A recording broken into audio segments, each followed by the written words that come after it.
पिए कटोरम दूध। अच्छा अब जानती आ रही है सब वही रे देखा।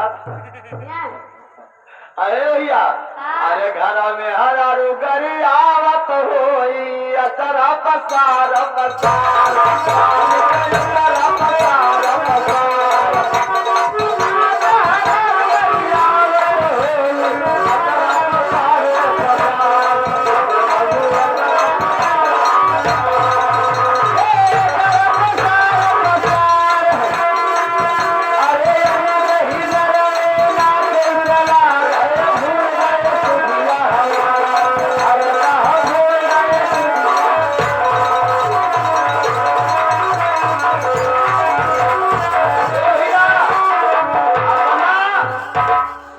नाचे चला के छोड़ दे सुधिया हमार।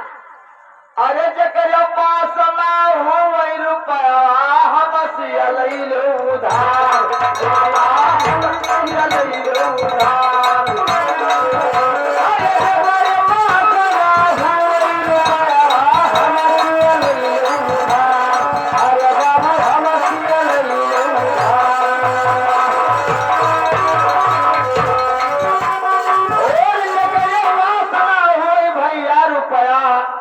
समस्या ले उधार टकराया कुटुर सब सुहार सुनत हाय जैसे नदी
दूध के बिना दूध नहीं होता।